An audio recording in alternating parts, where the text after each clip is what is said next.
What's going on, guys? Welcome to another episode of Talking with Jess. I know it's been a while, but we're back, and I wish we can be discussing something jovial, but in truth be told, it's cold open, and we're not. Before we get started, go ahead and click that like button, hit that subscribe button, smash that share button. But we're going to jump right into this cold open. This story covers something that happened about a few years ago that I didn't even know about till I think it was the day before yesterday, and I feel as though this story should still be covered. It's actually called the Hart family murders. It's about a lesbian couple who adopted children literally to abuse them and eventually killed them. Uh, and there's a lot of finger pointing in this story as to who dropped the ball, whether the children should have ever been in foster care in the beginning. Did the cops drop the ball? Did the school system drop the ball? Did DSS drop the ball? I'm not concerned as to who dropped the ball. I'm concerned that these children's lives have been ended prematurely by two monstrous people who they believe were there to take care of them. I'm going to show you this video clip, this story. This is not something that I myself put together, but it's one of the stories that gives the details of what actually happened, with these beautiful lives that have been snuffed out by two cowardice monsters. You guys check it out, and then we'll get back to the review of the story, what I think should happen, and then how can we prevent this from happening going forward? Monsters is a true crime program about the worst human beings on the planet. These episodes contain graphic detail about murder, rape, child abuse, and torture. Please turn back while you still can. Viewer discretion is advised. If you'd like to support the show, you can go to our website, thisismonsters.com/support. There you can find ways to support this show, as well as see a list of charities that help victims of violence. On November 25th, 2014, Devonte Hart was photographed hugging Sergeant Brett Barnum during a protest in Portland, Oregon. The two shared an embrace while Devonte was attending a protest in response to Missouri's grand jury deciding not to indict the police officers who shot and killed Michael Brown. A freelance journalist had taken the photo, and 2 days later, he sold it to the Oregonian newspaper. The next day, the photo went viral, and hundreds of thousands of people had seen Devonte on the screens of their televisions, computers, tablets, and phones. What many people saw as a touching moment of peace turned into a nightmare for Devonte and his family. The event would send the Hart family spiraling into an abyss that they would never come back from. This is Monsters. Come back and find out that he's deceased. Tapping me on the head, telling me I'm cheating, telling me let me see your phone. Just kill her, and she died. I think Diego Campione is totally in the wrong, and I hope he burns in hell for all his sins. Hell's not a very fun place. I only have two hands. I'm not four hands, girl. I'm two hands. I don't know, just get escalated.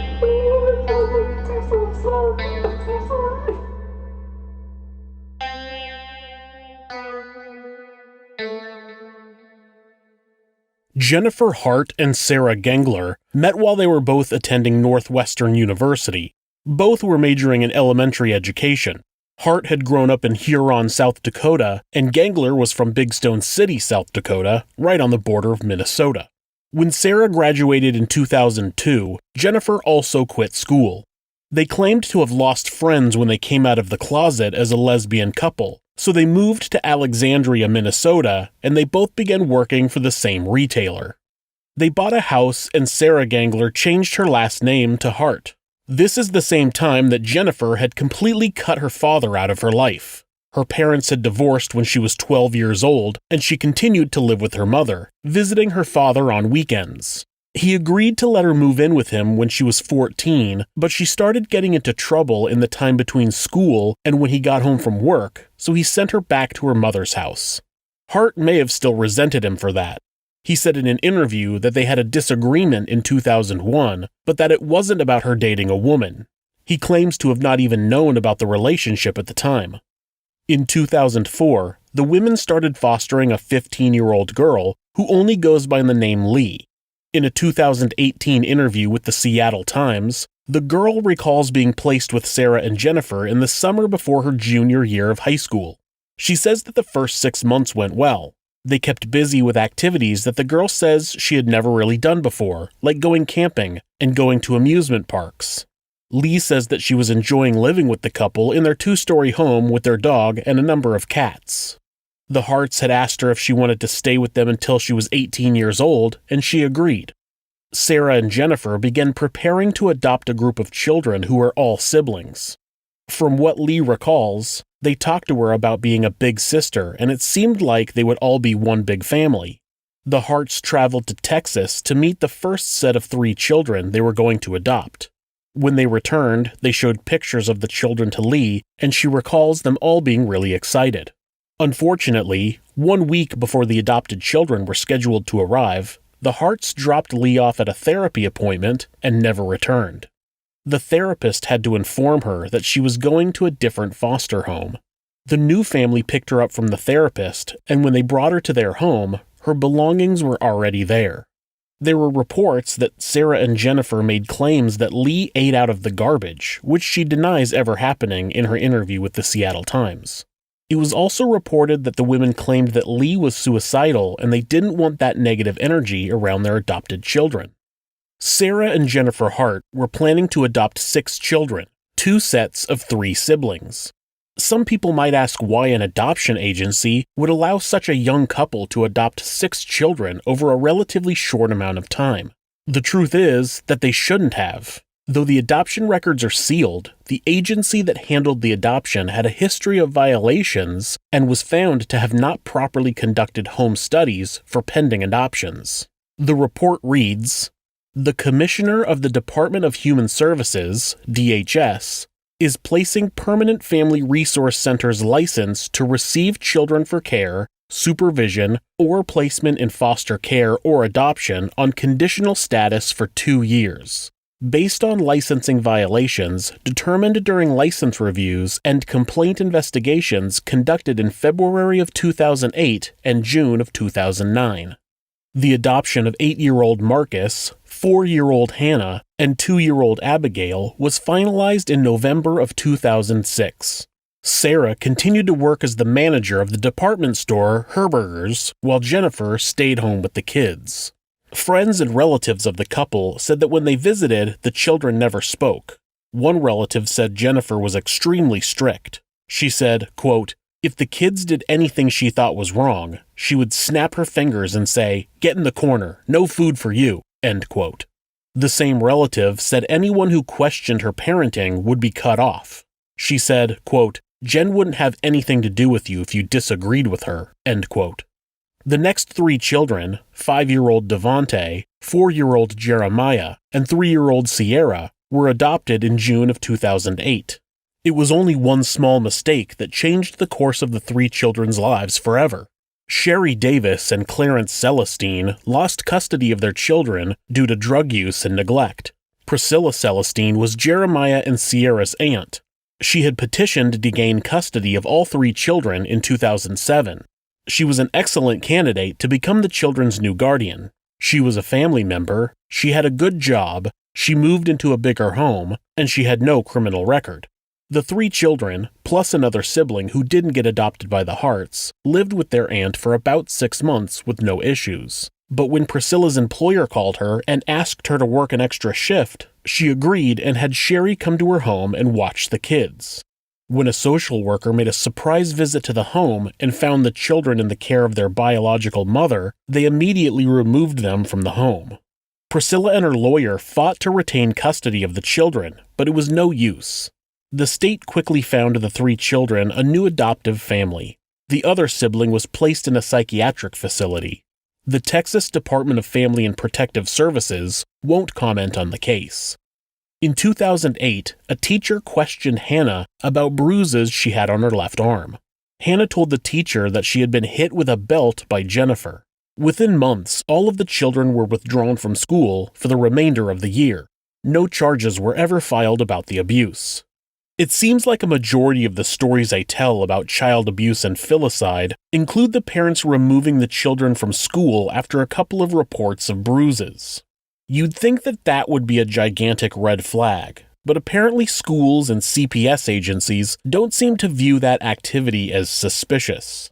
In 2009, Sarah, Jennifer, and all of the children went to Connecticut, where the couple officially married. In March of that year, the Harts sent an email to family members announcing that they were planning to expand their family even further. It turned out that Sarah was attempting to get pregnant. In the email, Jennifer wrote, quote, "After 10 years of talking about this, we have decided on a donor. This month will be the first time she will have done the actual procedure. It's kind of nerve-wracking." End quote. In July, Jennifer sent another email claiming that the baby didn't make it. How could a young couple raise 6 kids and pay for in vitro fertilization on a single salary?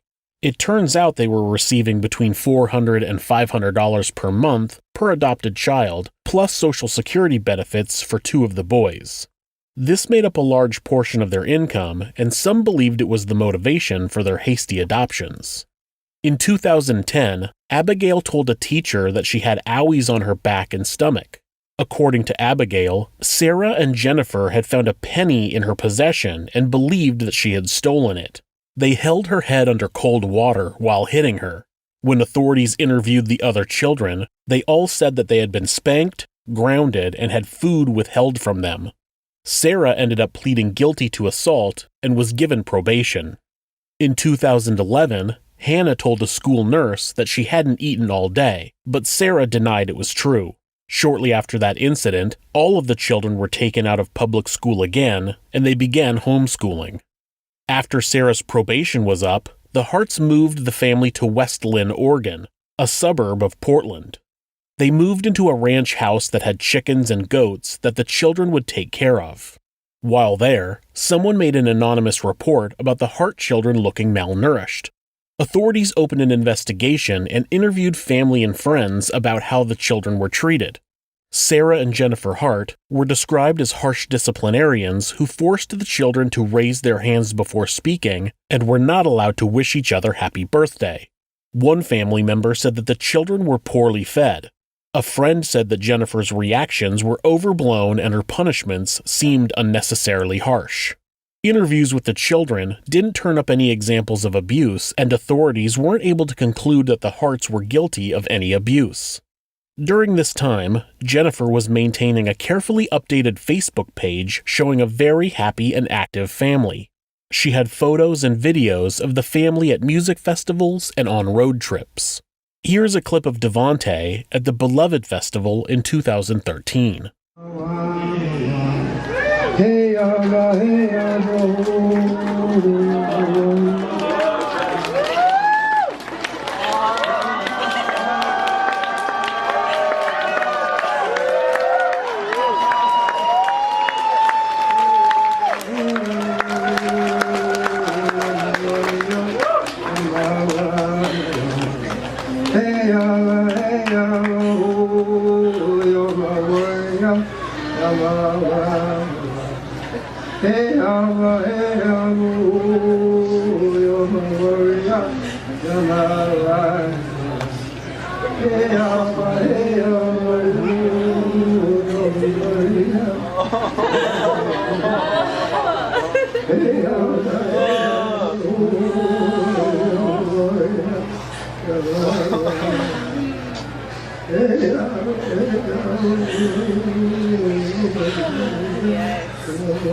Jennifer Hart commented on the video when it was posted online, quote, "I just wanted to take a moment to personally thank you for capturing the video of my son, Devontae, with Xavier at Beloved. I was shooting still photos, so I was hoping that a quality video would arise at some point. This moment is forever etched in our hearts, and most likely anyone who is there to witness this raw human love. Devontae was wearing his free hugs sign that he travels the country with. He's hugged thousands, sharing his love for all. There is a long story behind the emotion and why this moment was so special for Devontae. Thank you for enabling everyone to live this moment again through your video." End quote. It seems as though the women used these children, especially Devontae, as a prop to display their political opinions. Opinions that were extremely pro-love and kindness, though they ironically weren't showing any of that to the children when nobody was watching. On November 25, 2014, the Harts attended a protest being held in downtown Portland. The Missouri grand jury had chosen not to indict the police officer who shot and killed Michael Brown in Ferguson just months earlier. Devontae had been holding a sign that read "Free Hugs" when an officer approached him and asked if he could have one. A freelance photographer snapped the picture. People shared rumors that Devontae was forced to give out free hugs, but there's no evidence that that is true. There are many pictures of Devontae holding a "Free Hugs" sign at various locations over the course of many years. There is no way to know exactly what Devontae was thinking or feeling that day, but we do know that the picture would go on to make the boy famous. Once the photo went viral, the family was getting a lot of attention, and television shows were asking to do interviews with Devontae. Jennifer refused, claiming she was protecting Devontae's privacy. She then claimed that they had gotten death threats and they needed to move out of the area. Authorities said that they have never found any evidence of death threats. It's more likely that the attention was unwelcome, as they liked to keep their family locked behind closed doors, away from prying eyes. In 2017, the family moved to Woodland, Washington, about 30 miles north of Portland, Oregon. This home was on more than 2 acres of land and didn't have any close neighbors. The closest neighbors were Bruce and Dana DeKalb, who lived in one of the neighboring houses, and they claimed that the family never came outside and always had the blinds closed. In August of 2017, at 1:30 a.m., Hannah jumped out of a second-floor window of the Hart home and ran to the DeKalb home. Bruce was awoken to the sound of someone knocking on the door and went to answer. When he opened the door, Hannah begged him to help her, claiming, quote, "They're racists and they abuse us," end quote. She would have been about 14 years old at the time, but the DeKalbs thought that she was closer to 6 or 7 because she was so skinny. Jennifer showed up and took the girl back home with her. The next day, the entire Hart family showed up at the DeKalb house to apologize for the incident. Jennifer explained that the children would sometimes act out because they had all been, quote, "drug babies," end quote. Hannah gave the DeKalbs a handwritten note apologizing for her behavior and saying that what she had said the night before was a lie. When Dana DeKalb asked to speak with Hannah alone, Jennifer wouldn't allow it. She said, quote, "We do everything as a family," end quote.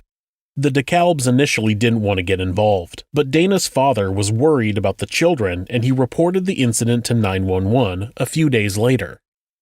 Yeah, there's some kids that I feel is being highly abused, and I can't wait until Monday in Woodland, Washington. What's the address? Okay, I'm going to give you the address of my daughter's house because it's right next door. Okay, and what's going on there?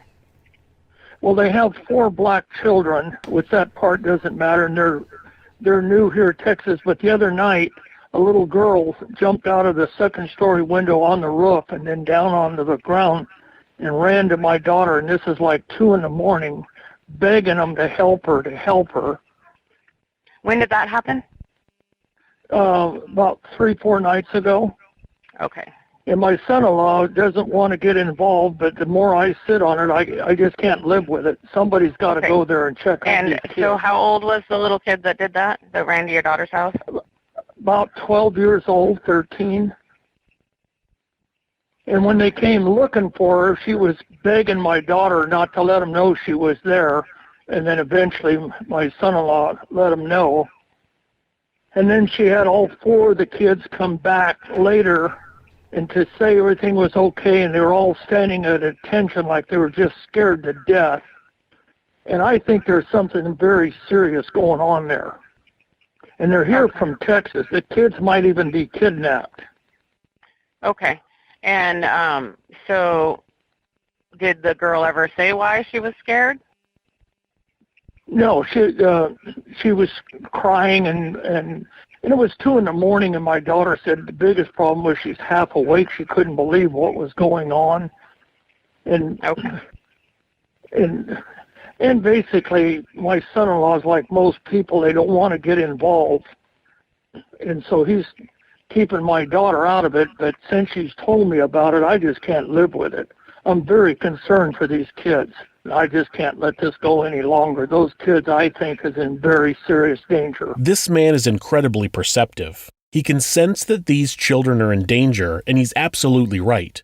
He even mentions that the children may possibly be kidnapped. Of course, authorities claimed that there was nothing that they could do. Sometimes it seems like the police are only able to act after a crime is committed. When you try to get them to prevent a crime, there's not enough evidence or there's nothing they can do. A few months later, Devontae started showing up at the DeKalb's house asking for food. Bruce would give him food and Devontae would ask him to not tell his mothers. He eventually came back with a wish list containing items such as peanut butter, fruits, bagels, and cured meats. He asked them to put it in a box and leave it by a section of fence so Jennifer and Sarah wouldn't see it. After this happened about 10 times, Dana reported it to the local Child Protective Service. A CPS agent arrived at the Hart's house that same afternoon, and even though they saw the family pull into their driveway in their GMC Yukon, nobody answered the door. The Washington State Department of Social and Health Services, DSHS, reported that they attempted to contact the Harts on March 23rd and 26th of 2018. On the 24th, the DeKalb said that the Yukon was gone from the driveway. After the Harts left their house, there were no social media updates as they worked their way down the Oregon coast into California. Sarah had texted her work on Saturday morning, the 24th, claiming to be sick, but she just didn't show up on the 25th or 26th. One of her coworkers called for a welfare check on the 26th since she hadn't shown up for work in 3 days. And who are we checking on? Sarah Hart. And how are you related to her? Just a friend. Tell me the reason that we're checking on her again.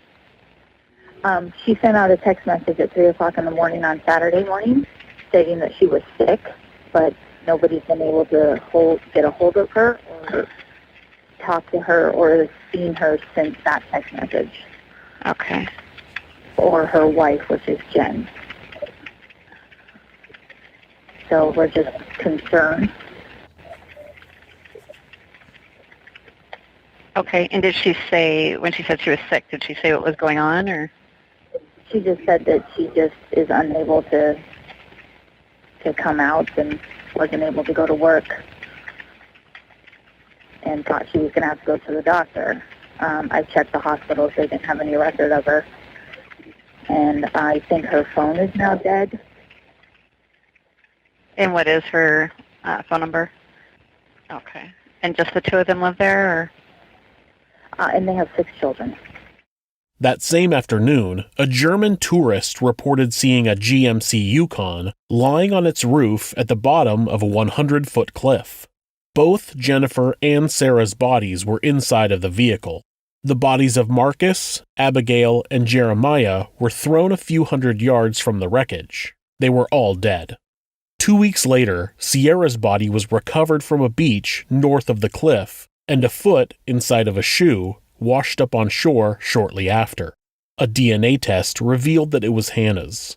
The body of Devontae has never been found.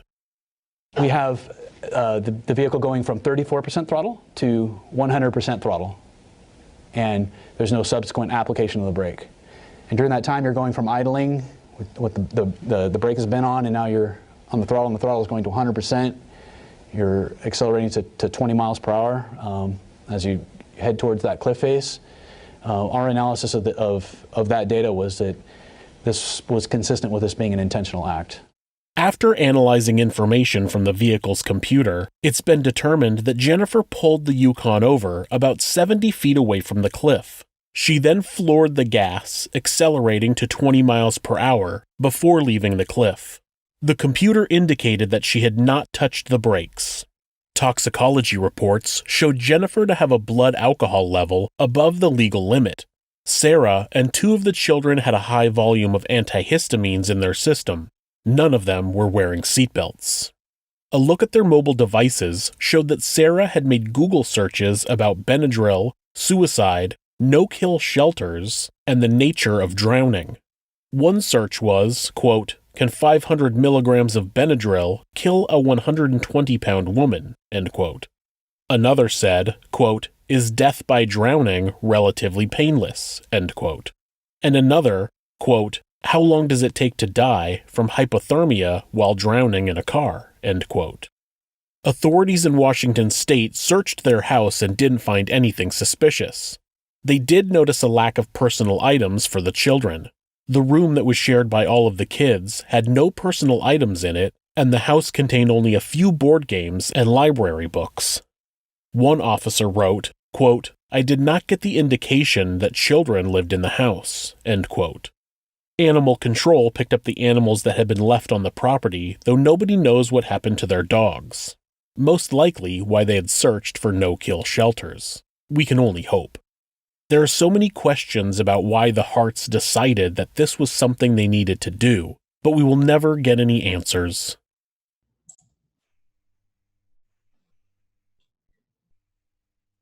You know, I've seen and I've heard a lot of things before in my life, but that was really hard to listen to, and just to put myself in the position of those children or the teachers that suspected something and their hands were tied into other family members that probably tried to reach out, but to no avail. And I often wonder what goes through a person's mind that brings harm on a child. Someone that looks to you to care for them and love them, and then you completely pluck their hope and innocence from them by mistreating them, beating them, not giving them food. And you know, I really don't care which side of the fence people are on when it comes to, you know, those that want to make stupid comments. This is why same-sex couples shouldn't adopt children and all this other happy horse shit. I'm not here for that. I'm here for the idea that these 2 monsters should have never had their hands on those children in the first place. There should have been a more thorough vetting process as to who we allow to adopt children, because clearly the social workers and the adoption agency in that state did not do their job. They dropped the ball. And when they did drop the ball, it cost the lives of innocent children. Red flags should have went off when the idea that if you questioned her parenting, she would disassociate she would disassociate herself from you, and you would be cut off from seeing the children. That right there should have a red flag up. It should have sent a red flag when, you know, she would snap her fingers if a kid get out of line and say, you know what, you can go in the corner, no food for you tonight. I mean, we all know kids at times test their boundaries and misbehave, but you don't, the idea that you're not going to feed them, that just doesn't process to me. Like, how could you do something like that? And again, I'm just hearing about this, and apparently this made the news some years ago, but however, it just seems to fade away, and I don't think it should be, because let's be real about it. We made there was literally documentaries about surviving Neverland, surviving R. Kelly, surviving Bill Cosby, and all this other nonsense, but these children just seem to be forgotten, and I don't think that's right at all. You know, the system failed them from the beginning, completely. And again, I just said this a few minutes ago, we have to do deeper dives as to who we allow to adopt children, because apparently this is not the first time these 2 couples mistreated a kid and then left it by the wayside. The older girl was smart enough and could speak up for herself, and, you know, was getting and somehow dodged a fatal bullet when they left at the therapist. That should have sent a red flag up as well to the other adoption agencies when they're trying this again. And somebody could correct me if I'm wrong, but from my understanding, you get a little bit more of an incentive when you adopt children of color if you're not of color. I could be wrong, but if it's a mixed race adoption, they said you get an incentive. I could be wrong. If I am wrong, somebody in the comment section let me know and tell me exactly what's going on. But I think the surviving biological family members of these children should file charges against the state if that's possible, because if they'd have done their job, these kids will probably still be here. These kids would have a story to tell, to that way this wouldn't happen to any other kid in America or anywhere else, because blatantly this was inexcusable. There was no excuse as to how this happened. I'm not a social worker, but I do think sometimes maybe CPS workers or social workers should do random visits without schedule, pop up more, more times out the week instead of once every 6 months or once every how long, And I know sometimes kids tell far-fetched stories, but sometimes maybe we should take a listen to it, listen to a kid when they speak, because you never know what kind of tragedy they're going through at home. You never know what trauma they're suffering. I mean, and you don't have to have children. Those of you that don't have kids out there, if you have nieces and nephews, you don't have any of that. Just imagine the amount of fear these kids lived in every day, not knowing if they did something wrong, that we're going to be beaten, starved, or killed, or some sort of horrible tragedy. I mean, in the story, you hear that where they held her head underneath the water, cold water, and beat her back. Why? These are monsters. And I know someone's going to say this is not representation of the LGBT community. It doesn't have to be, but you know what? It's something that LGBTQ, Black Lives Matter, feminist group, whatever group you're a part of, when you hear that children are in danger, children should be hurt, children are hurt, you all should come together as one to make sure they're protected, regardless of what you believe in. And that's my take on it. That's the hill I'm willing to die on, and no one's going to change their mind on that. And again, I told you guys, I normally come to you guys in a joyful mood, jovial. We talk about things that make us laugh. We go down memory road, and we talk about music. But today, I want to bring this to you all's attention. And if I'm rambling, it's because I'm still in a state of shock as to how can somebody do that to children. And two of them, from my understanding, had disabilities. And these two cowards decided to intoxicate themselves and put the children to sleep instead of just, take your punishment. They decided to intoxicate themselves, put the children to sleep, and floor it off a cliff into their death, because they knew they were wrong and they didn't want to face the consequences of what they were doing when they were going to get caught. And again, if I'm rambling and sounding coherent all over the place, again, I apologize, because to me, this is just unreal. This is monstrous. Like, why? You guys let me know how you feel. Drop your comments in the comment section. Again, don't forget to hit that like button, follow button, and subscribe button, because I'm going to do a deeper dive into this and try to reach out to somebody, DCFS, the state of Texas, where these people resided at, to see as to what happened, as to what could have happened to prevent this, or what did not happen that led to this. You guys take care of yourselves and love one another. Excellence of excuses.